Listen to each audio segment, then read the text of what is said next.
Hello, everyone. Can I have your attention, please? It is 10:35 now, and I think that we can begin. So I would start by saying good morning or good afternoon to you or wherever you are joining us from. My name again is Enoch Kujo, and I work with SNB as a Senior Skills Development Advisor. I will be your moderator for this session. And so I would start by warmly welcoming you and also thank you for making time to join the second of the series of webinar sessions that SNB has outlined for this year. Before we proceed, I would like to, by a way of establishing some housekeeping rules, kindly make use of the chat box to send questions or express difficulties if you cannot hear us. We will try as much as possible to respond and answer to them during the presentation. Again, when we open up for plenary, kindly use also the icon labeled raise hand so that my attention will be drawn and then I can call you to speak or make your comment. Ladies and gentlemen, I would also like to call on our panelists to briefly introduce themselves, starting with the project manager. Yes, hello, good morning. My name is Beatrice Chinkel. I am the project manager of the GrEEn project at SNB. Nice to have you all here.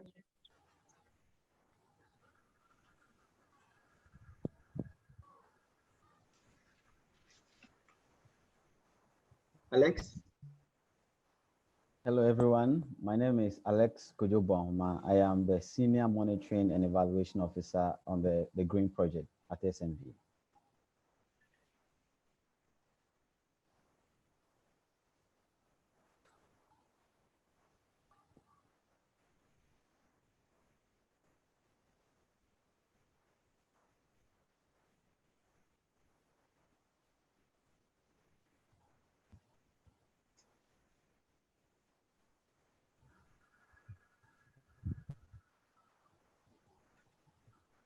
Hello, Beatrice.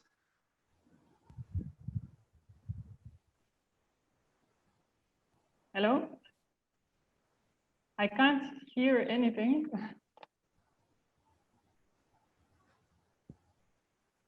So I just invited you to give a brief overview of the GrEEn project as part of the agenda for today. Oh, okay. So good morning, everyone. Welcome to the second webinar organized by the GrEEn project. GrEEn is an acronym, and the full name of the project is Boosting Green Employment and Enterprise Opportunities in Ghana. GrEEn is a 4-year project funded by the European Union through the EU Trust Fund for Africa. It is jointly implemented by UNCDF, that is the United Nations Capital Development Fund, and SNB. GrEEn aims at contributing to addressing the root causes of migration by supporting sustainable and climate resilient local economies in the creation of green jobs and green enterprises.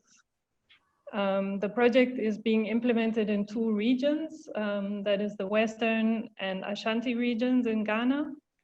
And it targets especially youth, women, returning migrants, and MSMEs, micro, small, and medium-sized enterprises. GrEEn has 4 result areas, of which 2 are led by UNCDF and 2 are being implemented by SNB. So result 1 looks at stimulating local economies and creating short-term job opportunities through green and climate resilient investments. Result 2 focuses on improving employability and entrepreneurship capabilities of youth, women, and returning migrants.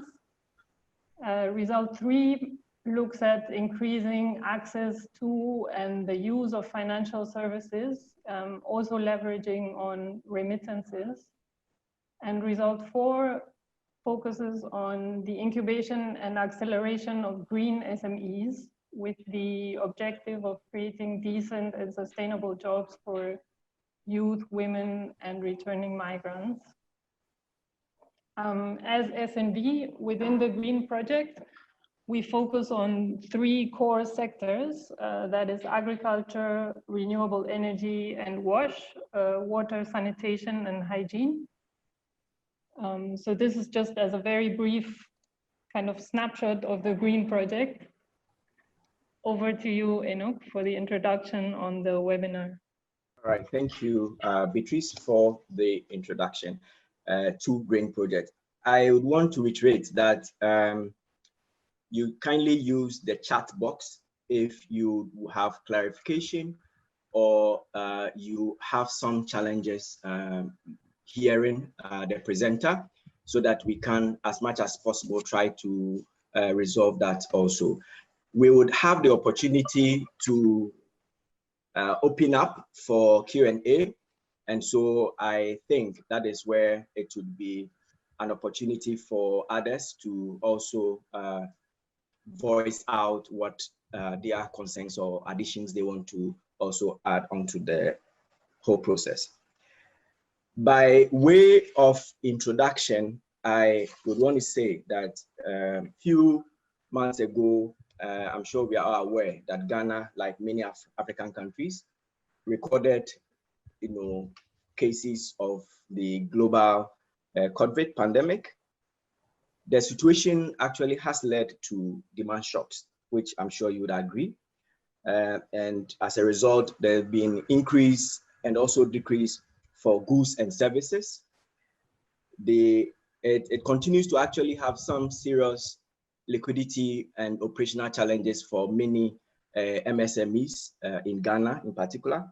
And so development partners, businesses and associations actually throughout the country are working so hard to ensure that measures are there to respond to these threats.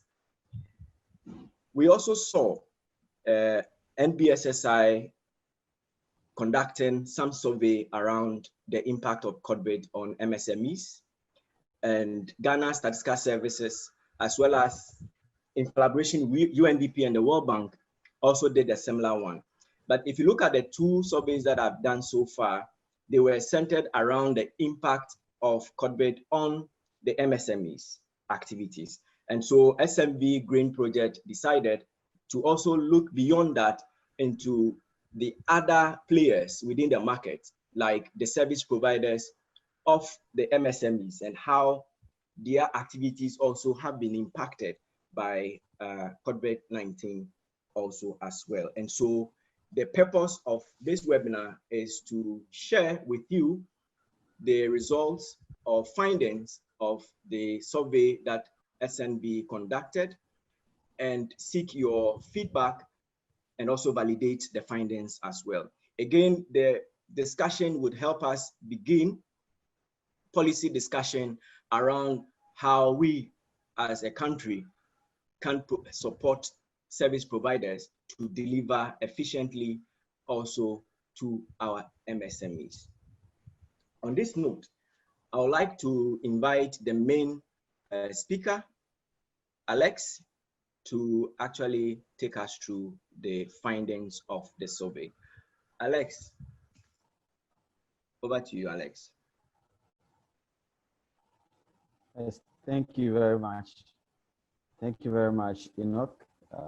As Enoch said, my name is Alex Kojo-Banhoma. I'm the Senior Monitoring and Evaluation Officer on the GrEEn project. I'll be taking you to the findings of our survey.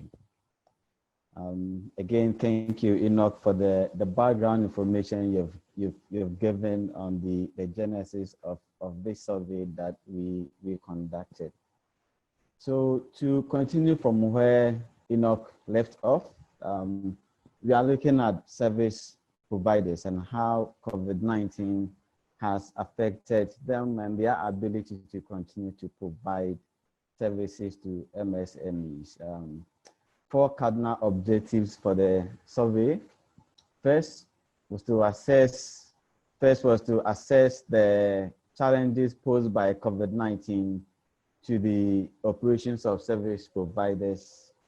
Second was to explore coping measures initiated by service providers to mitigate the impact. Third was to look at the additional support needed to enable service providers continue providing support.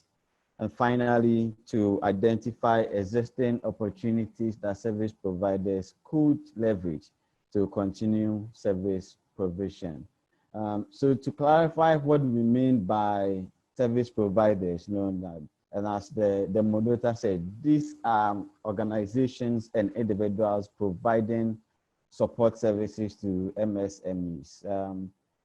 These include public sector institutions at national and subnational levels. So NBSSI would come to mind, the National Youth Authority would come to mind, and a host of others. Technical training service providers, agribusiness, and other actors within the agri value chain providing services, incubation and acceleration hubs throughout the country, financial service providers, so microfinance institutions, banks, and other such institutions, industry associations like AGI, FAGE, Chamber of Commerce, and such associations, as well as individual consultants. And these are also some of the organizations that responded to our survey. There's a brief information on the respondents to our survey. 80% of our respondents were female. 80% of our respondents were male, 20% were female. In terms of the sectoral representation, 42% of our respondents, 42% of our respondents said they were from the private sector, 22% said they were representative of public or civil service organizations, and 26% described themselves as either non-governmental or not-for-profit organizations. Industry association representatives represented about 7% of the total number of respondents. We also had, if you look at really the economic subsectors that these institutions provide support to, it really cuts across almost all the economic sectors, subsectors you can think of for the national economy. So that provide us with a good snapshot of how COVID is affecting service delivery. Let's delve deeper into the kind of services the service providers indicated they provide. For private sector respondents, and I think that what I would also like to emphasize is that I'm going to emphasize 3 of the services that they provide. It's quite a lot, but 3 of them that seem to cut across all the 4 respondent types that we survey. First is business development and advisory services. Second is market research, market access, market linkage services. And third, financial services. And these are the services most cited by the respondents. The good thing is, even in normal times, these are typically the types of services you would expect MSMEs to receive in order to go expand, employ more people, since our focus on employment. But even more importantly, in this era of COVID, these are precisely also the kinds of services MSMEs need in order to be resilient and be able to withstand the disruption caused by the pandemic.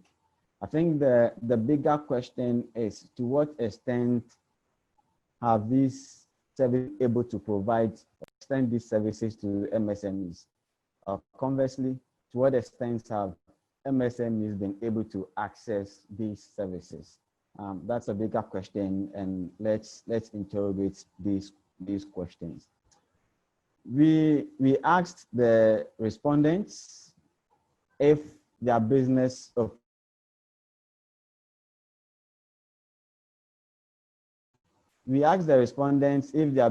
operations have been affected by COVID. 94% of the respondents of the overall majority said yes, they have been negatively affected by COVID, but about 6% said they have either not been affected at all, or they've actually seen a positive growth in their business as a direct consequence of COVID. That's what they said. So briefly, for those we noticed, for those who said they have either not been affected or that experienced some positive, however marginal growth, these were mainly, some of the respondents were mainly either in ICT or in agriculture. A typical example was one respondent who provides mechanization services, especially in the area of land preparation to value chain actors within agriculture. But I guess, especially for agriculture, a big question to ask is if demand for that service, for mechanization services went up, whether it went up as a result of the fact that we are entering the planting season, or we were entering the planting season, or because investors felt that agriculture sector is less riskier, so far as COVID is concerned compared to others, and so decided to move investments to that area. I think that would be interesting to further pursue. In terms of the 94% that had challenges, the specific challenges they have include, so one, and most important, is that their client base, their clientele has reduced. And as a consequence of that, or this is mainly because small businesses are either unwilling or unable to services, and this is because of the slowdown. And as a matter of fact, some have suspended or entirely canceled, the contract they have with providers, and this is leading to low productivity of staff for service. In the area of finance, this has affected the disbursements and recovery of loans. It also has affected or led to decrease in savings mobilization of deposits.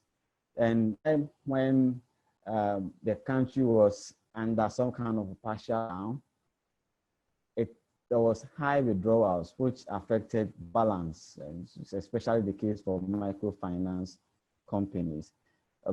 But other areas where businesses have been affected include the provision of training, business services that we provide to MSMEs.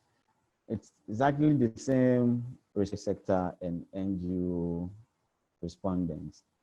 We're also interested in the extent to which service providers have lost capacity.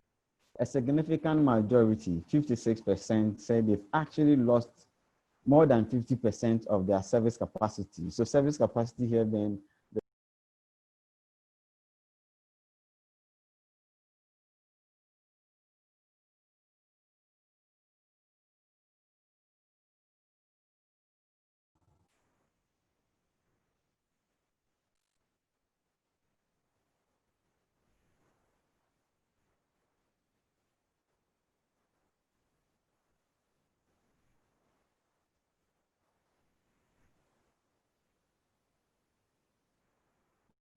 I go off?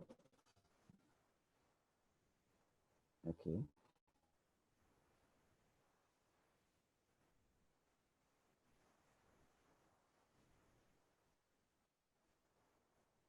We also looked at impacts on revenue. The overwhelming majority, which is 72%, 82%, said had seriously affected revenue mobilization. And this is very important, especially when you look at the fact that 65% of respondents said the main source of revenue for them is fees and charges. Even though 54% said they get revenue from donor funding, it's not the most regular source of funding for them. It's mainly fees and charges. So when they are not getting, when there is reduced revenue, it also affects the amount of money available to them for their operations. And how has this affected other aspects of the businesses, especially in terms of staffing, but also in terms of the services they provide, especially the revenue situation? What we found was that when you look at the staffing situation, about 44% said they've actually seen a decrease in their staff strength, and an equal proportion, 44%, said there hasn't been any change in the staff strength. But what is significant is when you look behind the data, those who said their staff strength has reduced or has decreased, the overwhelming majority were private sector players. And for those who said they haven't seen, there has been no change with the staff, were either those who were in the public or civil service, or those who describe themselves as not-for-profit organizations. When it comes to service, as much as 63% said there has been a decrease in the service they provide. So this corroborates the earlier findings that we shared. We also looked at how this has affected how long it would take them to return to a pre-virus state. And what do we mean by a pre-virus state? A pre-virus state, basically what we mean is a situation where businesses are able to operate in a normal situation. So whether they want to use online or virtual approaches or face-to-face, but where they are really freely able to choose without the constraints placed on them by COVID. And respondents, the largest proportion of them, 43%, said it would take 6 to 12 months after COVID for them to return their business to the normal situation. So this is an important metric for all of us to watch. So these are the challenges that MSM service providers are facing. How are they coping, or what new measures have they put in place to enable them to continue with service provision? We asked about business continuity. Do they have business continuity plans or arrangements? 74% said yes, they do have some form of business continuity arrangements, whether it's written or unwritten. So the remaining 26% either said they do not have it or they do not know at all. But the overwhelming majority, 74%, said they do have. But the broader question is, if there are continuity arrangements in place, then we would have expected to see better results in terms of the services they provide. But obviously, there are challenges. So this brings up questions. What is the quality of continuity planning? That needs to be looked at. Do the service providers have the capacity to introduce the changes needed? And are the changes required either of a systems nature? So maybe the changes required go beyond the individual service providers. And this is an issue we would return to as the presentation proceeds. 3 important things to take from here. We looked at tools and approaches for service continuity. And what stood out for us, the ones highlighted in green, that increasingly service providers are moving towards virtual approaches to service provision. So 64% said they are working remotely from home.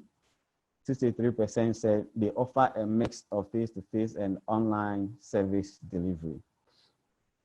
And here we also asked service providers which tools they would like to use and which tools they are already using. And what stood out for us was social media, video conferences and webinars, interactive radio programs, or basically radio programs, as well as online learning platforms, and then distribution of written materials through emails.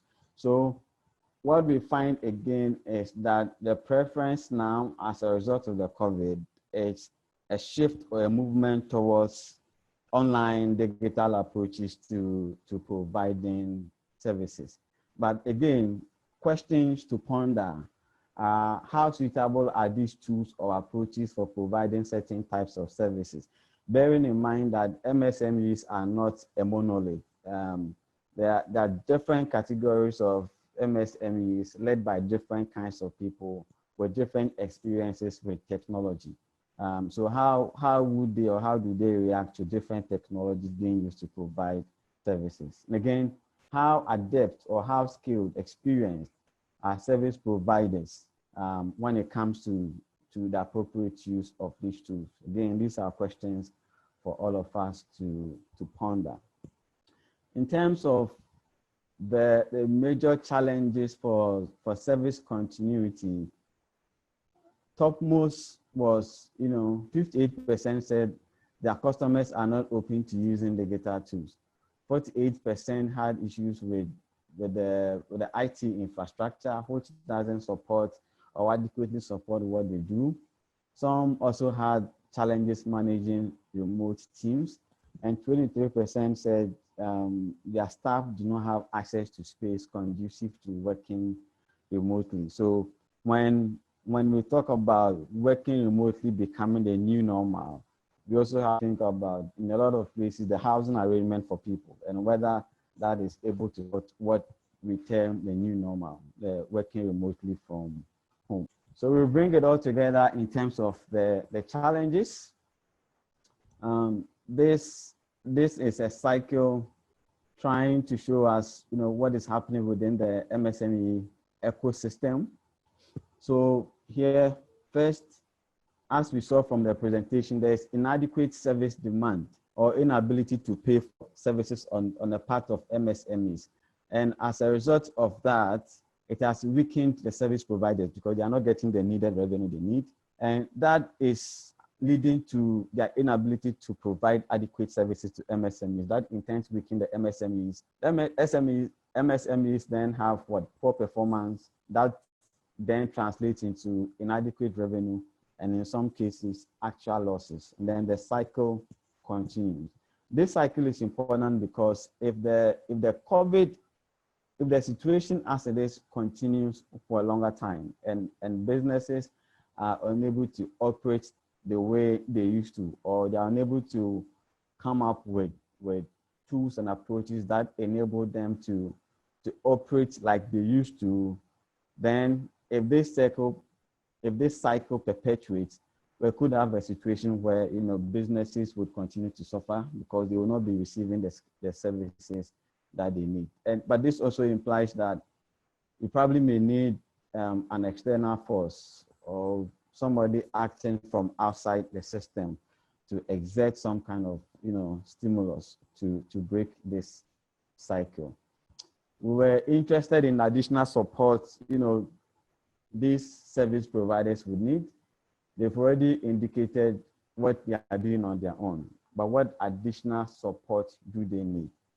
For public sector respondents, the top 4 included support to use online platforms to interact with clients, support to organize online distance learning, opportunities to automate service delivery and logistics to enable them to move around.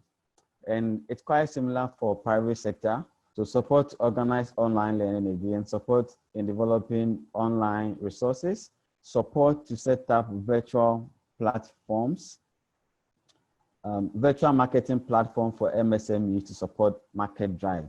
Then they're also interested in the stimulus package and the financial support. So that's more for the private sector. For industry association, what has already been mentioned, support to organize online through distance learning, support in developing online resources, technical support to train members on digital business options. So this is also very important for industry associations, and for NGOs, it's actually the same.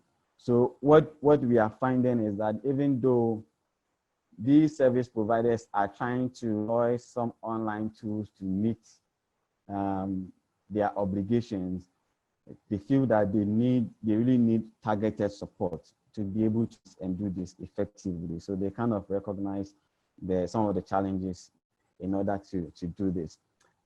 Finally, we also asked respondents to provide policy recommendations that policymakers could evaluate or assess and consider.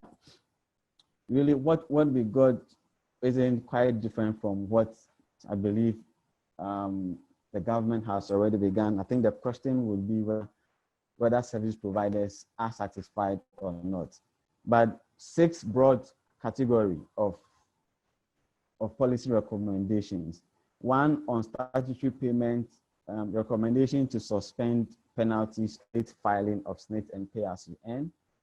Financial aid, distribution of grants and concessional loans. On subsidies, reduction in data charges and reduction of utility bills, which I believe is ongoing. Taxes, the call for tax breaks for businesses. And there's one on institutional governance, which is like a longer term recommendation. Transforming NBSSI into an authority to take full control of issues pertaining to MSMEs. So these are the policy proposals that that respondents provided. As I come to the end of my presentation, so it's basically highlighted what the challenge is, how service providers are adapting their business models to continue to be in business. We've also looked at what their policy recommendations are and additional support they need. I would now want to briefly talk about what, for us as the GrEEn project, what our response is going to be. And this is not all, this is just a brief of what our response is going to be. First, we would support SMEs to integrate resilience into business planning as part of the capacities we would give to SMEs. And I must emphasize here, we are talking about green SMEs, green businesses. Second, we would be collaborating with public and private sector actors to develop content for online training. We would also be providing coaching and mentoring services to businesses and individuals. And here would be interested in linking MSMEs and individual, business people to SMEs or businesses that show to be resilient during this period of COVID. In the area of providing financial, we have 2 packages. There's a business plan competition and for green businesses. And all of these are different packages that would provide different financial support to green businesses, and the hope that would further enable these businesses to be resilient post-COVID, during this period of COVID, but also post-COVID. We would also say web-based platform where green businesses can market their wares, advertise their products and services. It will also be a platform where people who need can connect with those who provide or who produce these products. Finally, exploring the possibility of virtual job fairs, which would help of people coming together, like in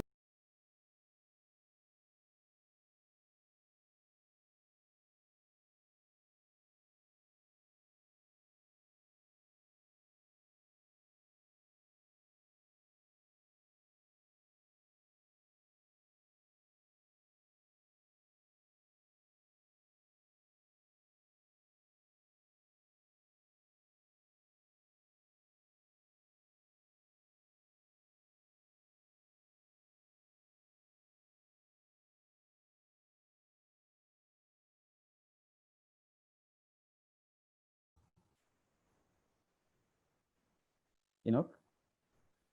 Yes, Alex. I think you went off a bit. I don't know whether you are done. Otherwise, kindly share the last screen on the questions, then we can pick the conversation from there. Okay. Let me just apologize for the slight intermittent break in the presentation. I think it's due to the internet connectivity. So kindly pardon us for that. So thank you, Alex, for this insightful presentation. Like we started this presentation, I mentioned that this is to provide the opportunity for us to validate and then also seek your feedback on this and incorporate the whole feedback from these sessions into the final report on this as well.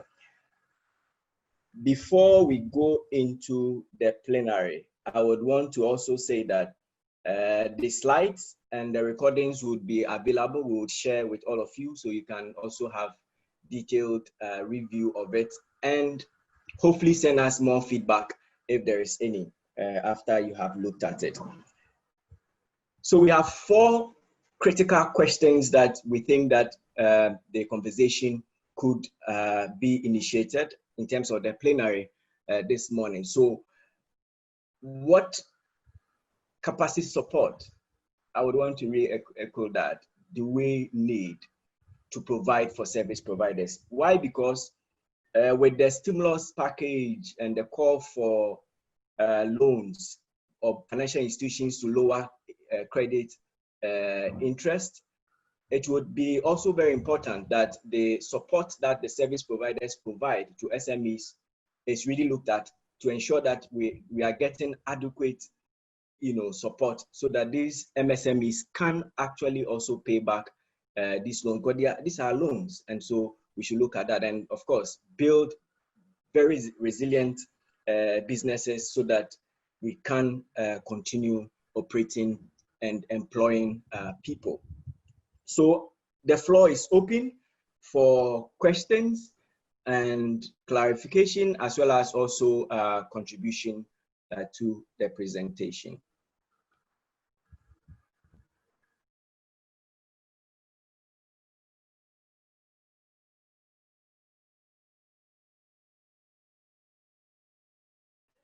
Kindly use the icon raise hand actually so that I can see you and call you.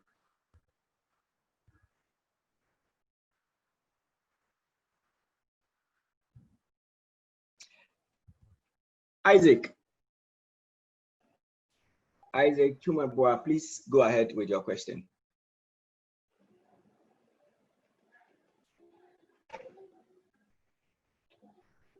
Hi, good morning.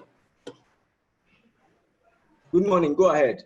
Okay, good. So my question is that based on the findings that you have had from this survey that you conducted, are you going to have any capacity building program that will support service providers to be able to offer better services to these medium and small scale businesses? Once we've identified the issues that we have, are there going to be something like that for us? Okay, can I also take Ernest? I think I will take like 3 or 4, let's say 5, and then we can then provide some answers to them, and we'll move from there. So can I take Ernest? Ernest, go ahead. Okay, good morning, Enoch. Good morning. Yeah, Alex, thank you very much for the presentation. But I have some fundamental questions. I'd like to know how many in absolute figures, how many respondents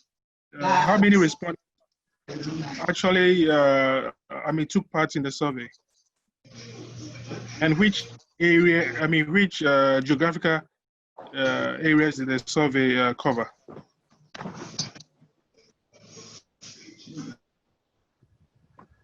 Thank you, Ernest. I think I have, I think Ado. Can Ado go, please? Yes, mine is just a simple question regarding if we will be emailed a copy of the presentation that was projected. Okay. So thank you so much. I think I will just ask Alex to provide answers and the other colleagues also on the panel. But I'll start with Alex.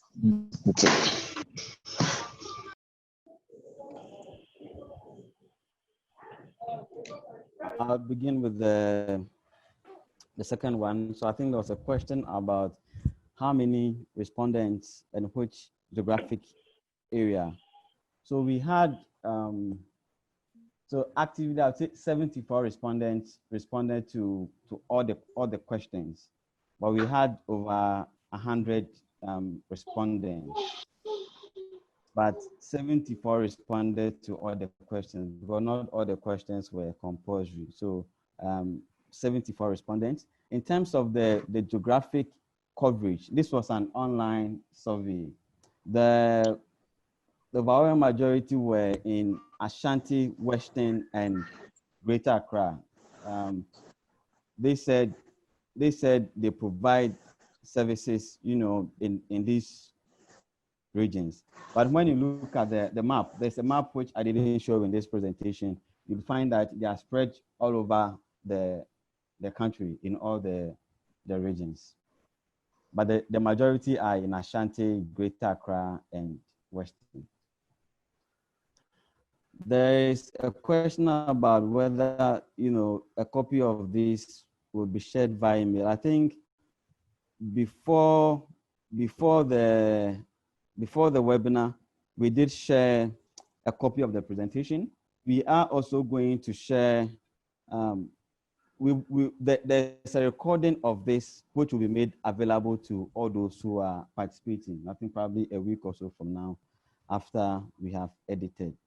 There was a question about will support be provided to service providers. Here, I would want to defer this to Enoch and Genevieve, if Genevieve is also here with us.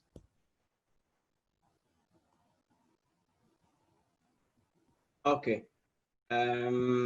So basically for us, like he enumerated, we have some interventions as the GrEEn project, and of course it's also targeting only GrEEn companies or service providers. And of course, definitely yes, these things would come up.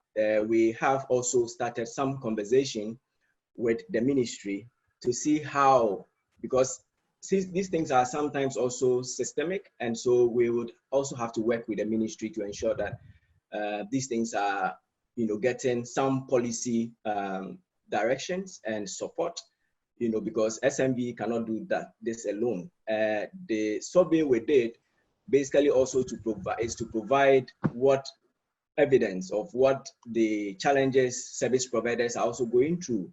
And so we would actually share this as wide as possible and ensure that others are coming on board to provide this support in terms of training and making service providers ready to provide the needed support for MSMEs as well. Can I take Eric? Eric Do, can you go?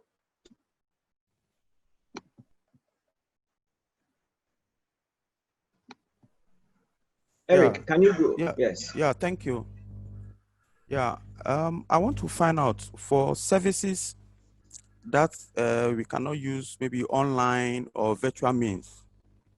How do we go about that, and what measures may be necessary to implement those services? Thank you. And can you give an example of such service on top of your mind? Yeah, especially the agricultural sector, land Okay. preparation, maybe demonstrations Okay. on farm activities. Okay, thank you. Thank you. Abigail, do you still have your hands on? Abigail.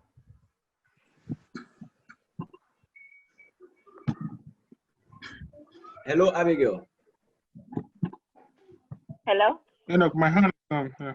Yes, I'll get to you. I want Abigail to. Yes, if you can hear me now. We can hear you, please. Go ahead. Okay, thank you. According to the survey, 20 people, 20% were women and 8 were men. But also your focus area was focus people were youth, women, SMEs, and migrants. So considering this and like having women part of it and youth, and even most of us are aware that SMEs, most of them are women, and so you had 80% being men and 20 being women. Somehow not getting it well. So if you can, maybe is it because it was an online survey, or like what is the challenge here? Okay, thank you, Abigail. Can I take Ernest again, please? Ernest, quick one. Yeah, thank you very much, Enoch. You know, the reason why I asked my first question was that when you say you have done a survey, I believe technically it means that the results of your study can be generalized to cover the whole country. But here's the case: we have only 100 respondents answering 74 questions. I wonder if the results of this study can be generalized to say this is what SMEs in the whole country are going through, and that's we need to do ABCD to support them. I find it a bit difficult to accept that we can generalize the results of this study. Okay, all right, thanks. Can I take Kwamina,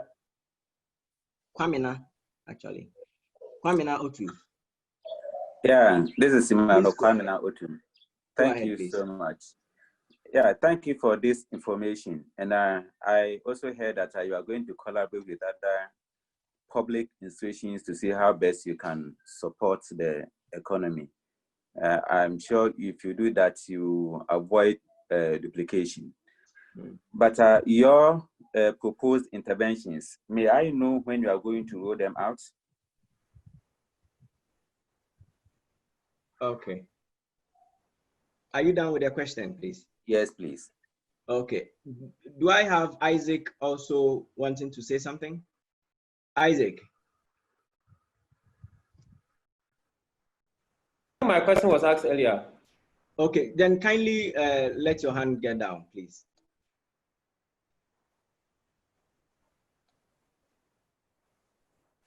Alex, do you want to make some comments on the 2 questions that just came up?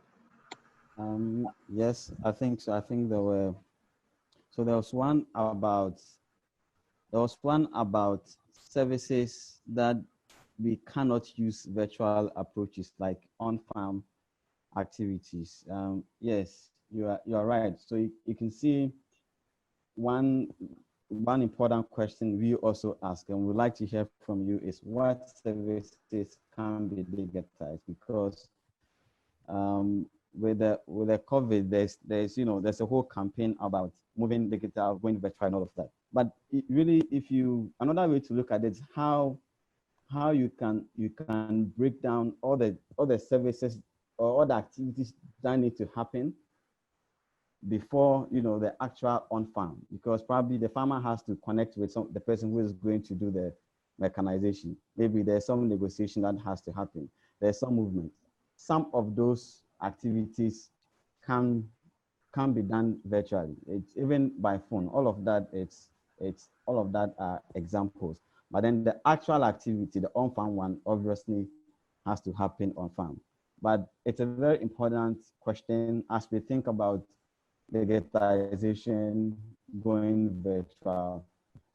It's always important to look at which aspects of the service can be digitized and which aspects cannot. So I really understand the point you're making. I think there was also a question about the 20% female representation. So again, it's also a question we had. So remember, this is not a survey with this is not MSMEs. These are the service providers. So we are looking at financial institutions. We are looking at those providing incubation and acceleration services. We looked at the people leading some government departments, especially at the district level. So the challenge is that, so this of course raises a number of questions.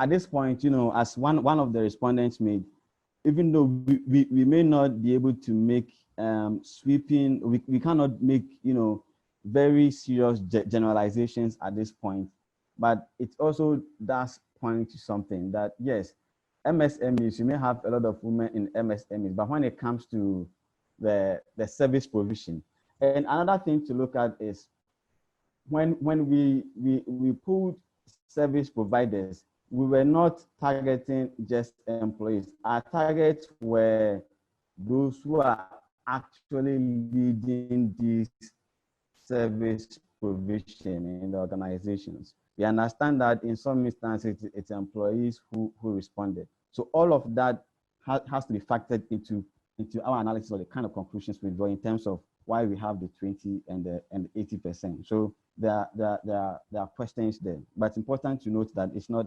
MSMEs, it's the service providers.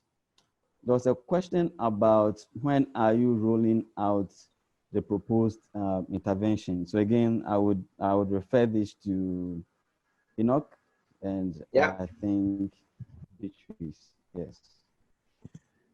All right, thank you, Alex. Let me quickly say before I call on Alex, we actually, as a project, ended our inception phase last month in May. And so I would say that technically we have started. And so we're actually in the implementation mode.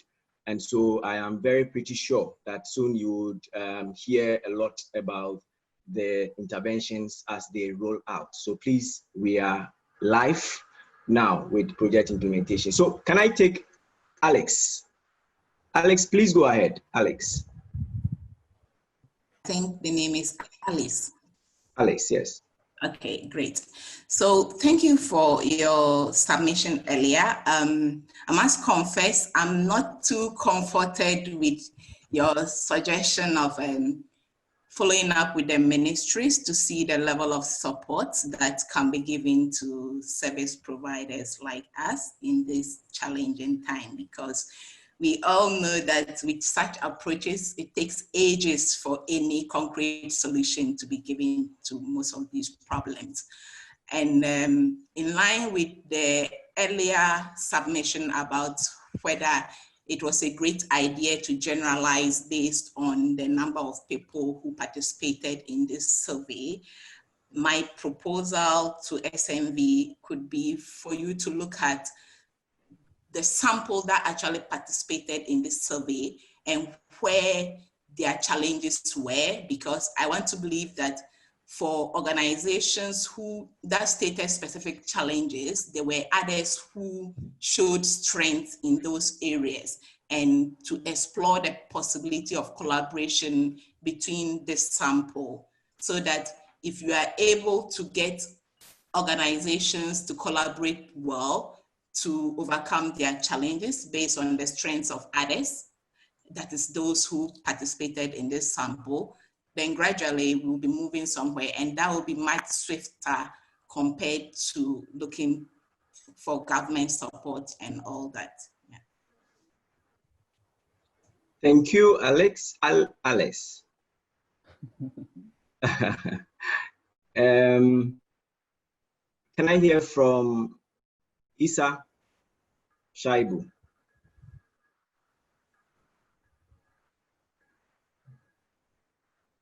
Isa Shaibu. Yes, I'm here, but I haven't raised my hand for a question, so I don't know. Okay, actually I saw your hand, so that's fine. That's fine. That's okay. Any other probably question or clarification before we go? But let me quickly say something on what I said about working probably with the ministry. I think you are aware that NBSSI has also some mandate to provide trainings, and as part of the stimulus package that they are going to disburse, they also have a mandate to provide such trainings as well. So when I said that we would work with the ministries and other agencies, what it meant was that we would kind of partner with them and also support them to ensure that they are providing the kind of support that MSMEs that have taken probably the stimulus package would get. That's one hand. And then the other hand also is that how then do we as an institution also support the system? Because the last point or question as we are projected on the screen is about whether the issue has to do with system level that we have to support. So those are the reasons why I mentioned that. Otherwise, yes, as a project also, we have also outlined some specific support that we would also provide, which Alex already mentioned them. Can I hear from Isaac? Isaac, I think you've raised your hand again. Okay, good. Thank once again. My question is to do with your collaboration that you want to have with the ministries. Now, I think based on the current loan application that people are doing right now, they've had a lot of data about the target market that you are currently looking at. In my suggestion, is it possible for you to have access to this kind of data and then as an organization or as an independent organization, run out your own projects to support this target market instead of collaborating with any other ministry or agency? I'm saying this because I think that sometimes you are able to achieve your objectives better depending on how you see or how you want to go about it, as against you collaborating with another agency. Because I think going independently with all the resources you have and access to the data that is currently available would make it much more easier for you to implement what you want to do. I'm just suggesting. Thank you. Thank you. Kwamina, please. Yeah, Kwamina, thank yes. you. Thank you. Sorry if I didn't get the response from you, or I might have missed that response from you. I asked about when you are going to roll out your intervention. I don't know whether the response came that I didn't hear. Yes, I mentioned that we have actually started. We started this month. Why? Because we ended our inception phase last month. And so we actually started the implementation of the GrEEn project this month. And I also said that very soon you would actually then see some of the call for you to participate and all that coming up very soon as well. Oh, okay. Thank you so much. Alex, Ernest, sorry. Yeah, thank you very much. I think I also want to comment on your suggestion that you want to collaborate with the ministries. I mean, in view of the comments that some of the participants have already made, I want to draw the attention to the fact that SMV will not be here forever. And whatever SMV is trying to do, I think ultimately it is the responsibility of these ministries and departments that are supposed to do them. But currently, maybe because of capacity issues, they are not able to do. So in as much as we want to go down straight to the beneficiaries or to the SMEs and get results, we should also think about, sustainability. When SMV is not around, who is to continue providing these services and ensure that these services are continuously provided for these SMEs to thrive. So we should consider both getting the results that we want now and also ensuring sustainability, so that when SMV or the project is no more, we can still have these services provided to the SMEs. I mean, for them to try. So that's the comment I want to make. Thank you. Thank you, Ernest, for that. Alex, can you go back to the last slide? The last slide, please. But let me maybe quickly go back to the question of when we are starting also implementation. I just want to say that we launched last month a pilot initiative, and basically it was aimed at supporting individual entrepreneurs that actually had innovation or solutions towards the COVID prevention. And so currently, as we speak, we have or supporting 5 entrepreneurs with various interventions, from nose masks to sanitizer, also mushroom production that will be converted into drinks that aims at building the immune system of people. We're also looking at biological buckets and other stuff that these entrepreneurs are working on. So we are actually providing this support. And like I said, very soon you would see in the media some of the results and some of the productions that are going on. So that's just one quick example that I can easily mention. Let's go back probably before the upcoming webinar. I think that we said that this is a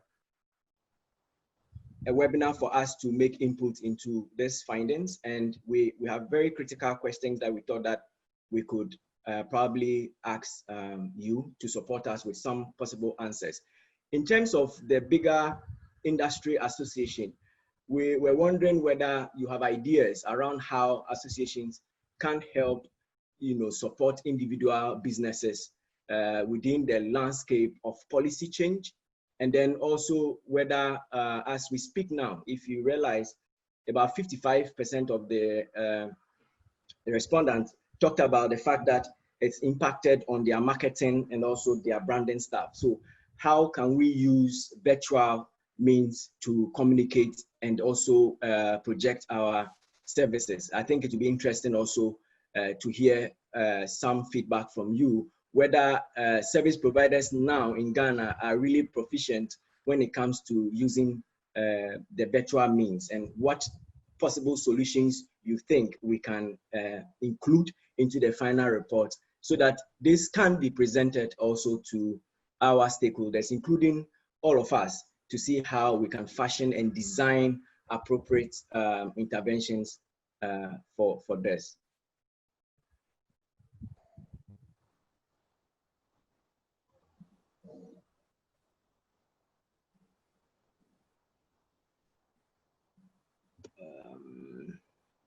Isaac, please go ahead. Okay, thank you. So I think with this issue, there are already well-organized groups and associations and groups like that are very strong. And most of these groups are localized in their specific areas. For example, if you take a place in Kumasi, like the Swami magazine, they are very strong groups called the Garages, who are very strong and have very strong leadership. In terms of supporting them in these times of these COVID-19 challenges, I think we could still use technology to still help them. One, by getting the leaders to put their guys together. And then also in terms of any capacity building or any training or support you are giving to them, that has to be done in their local language, i.e. finding service provider in these areas who could provide those services to them in the language they can understand. And I can give a typical example. I think recently, one of the garages had a group. They had a big TV in a very big conference hall, and they actually abided by the social distancing. And somebody had a Chi or a Kan language talk with them on the TV, remote. So if we get the leadership together well, they could bring their people together, either together or even individually on their own phones. And most of these guys have their own smartphone that they use. And if whatever information or whatever capacity building project is delivered to them in a language they understand, service provider can still go ahead, can be very strong in helping these people get out of their problem, because a lot of them are still struggling. And the only way we can help them is to get to them to understand what they have to understand within the language that they understand. And I think that'll be very helpful. My thoughts. Thank you so much. I think that's very good. So well noted.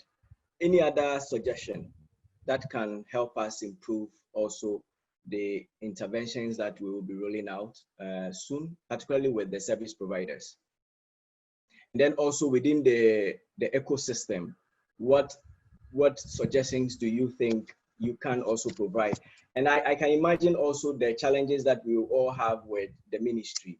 What do you think are the other innovative approaches or ways that you think we can use to also support the ministry beyond SMV, so ministry can also provide, and of course the bigger stakeholders as well, like the other private sector and other private players also within the ecosystem.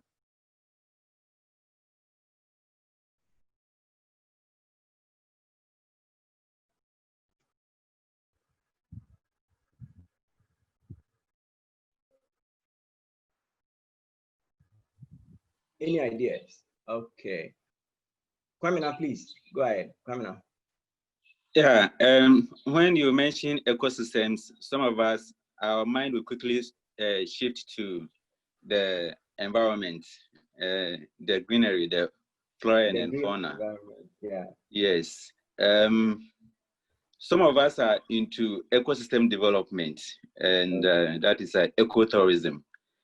I don't know whether your project is going to collaborate with institutions like Wildlife Division, because we have that chain of businesses that promote the green environment. But when it comes to, for example, ecotourism, where we try to practice a kind of business that will have less impact on the environment, but it doesn't clearly come under your areas or your focal areas. I don't know if it's possible also you collaborating with Wildlife Division or Ghana Wildlife Society so that you can as well widen the scope if it is possible at all. All right. Thank you so much. It's well noted, but just to say that for SMV and also for this project, we are also working within the SMV 3 core areas, basically around water, sanitation, hygiene. That is one. Agriculture and agribusiness, also another one. And then, of course, the renewable energy. Again, within what you have mentioned, in a broader sense, yes, it could be related somehow. But what is important for us in terms of the perspective around what we are looking at with GrEEn, and so with a simple definition for us, we're looking at activities or services that actually would benefit the natural environment, of course, protect and preserve. So exactly what you are saying. We are hoping to receive our final report on needs assessment and also a market scan we are working on, which I will come to that probably in the last sessions. We are looking at what possible activities or jobs opportunities and enterprise opportunities that are available within the 2 regions that the project is being implemented. So of course, we would note the suggestion and consider it in due time. All right, Emmanuel, thank you. Thank you. Emmanuel, do you want to say anything? Emmanuel, go ahead. Yes, yes. With regard to the system change, what I just wanted to chip in is that there are some of the service providers like Food and Drug Authority, Ghana Standards Authority, and the ministry that gives certification and other registration services. You know, so with the current situation, it will call for a strong decentralization of such services, you know, at the local level, so that people can have access to that. And I would just want to use one example. If you will want to go into a food processing and will need to do a testing in a laboratory, you will either have to go to Kumasi or you go to Accra. You cannot have that in the Upper West region. You know, so that is something I just wanted to think of if we are looking at strengthening the systems. Very good. Thank you. Well noted. Yeah. Any other suggestion? Crunchy, please go ahead. So I also wanted to mention that it looks as if a lot of the service providers, and I might be specialized in an area, somebody else might be specialized in an area. So if we really understand each other's specialization, and let's say I am working on a project that I feel I cannot provide that kind of service, but I know somebody who can, then I could pass it on to the person. So I don't know how we could get some form of, whether to call it a database or something, where we understand that these are the areas that these organized service providers are specialized in, so that we can work with each other for particular clients. Right, thank you. Ernest, do you want to make any comment on this? Why? Because I think we are aware that at the regional levels, and of course, I'm sure even at the national level, there are the public employment centers that are supposed to be playing some functions around database of service providers and what they actually also provide. Ernest, do you want to say something small around that, and how the ministry again can help us to get these things done to ensure a much more coordinated process? Is Ernest around? Yeah. Good.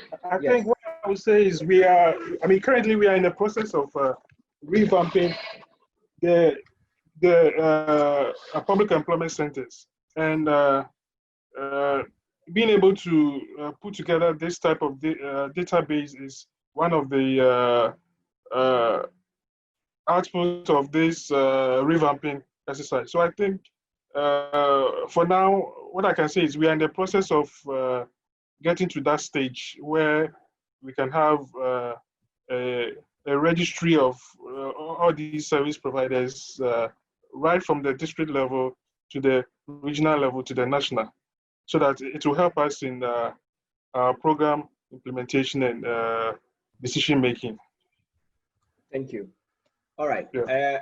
Thank you so much, Ernest. Maybe I will just ask for the last one, and in terms of comment or question. Otherwise, then I would like to thank all of you for making time to join us.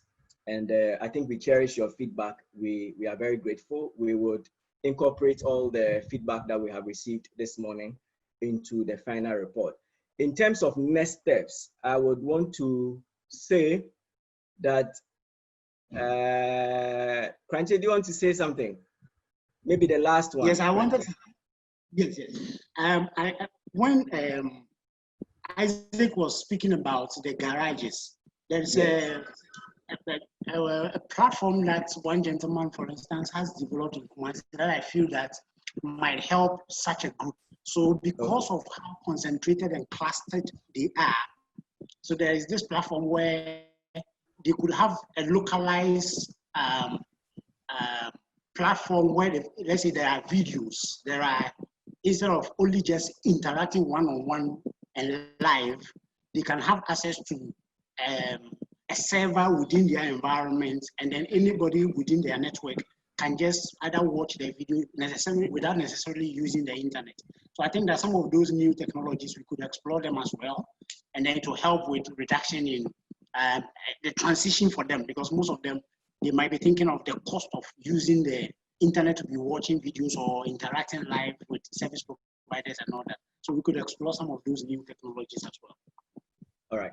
Thank you so much for that also. I would want to say that we would welcome further comments and also network like links like this, so that we would also follow up and see how we can work together to ensure that the services that are being provided are up to scratch as well.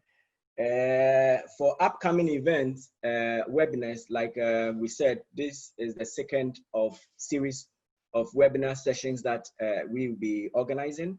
In the month of July, we also have outlined a number of them. I will just touch on the first two. on 2nd July 2020, we would have our market scan on agriculture, a scan that we have done. So we'll share that also. And then on the 9th, also we work on WASH as well. I would like to humbly invite you to also participate in these 2 webinars. And of course, we would love to continue to engage with you and add on your knowledge as well to the things that we are doing. So on behalf of my project manager, Beatrice, I would love to thank you so much for making time to join us, and have a good morning. Thank you so much.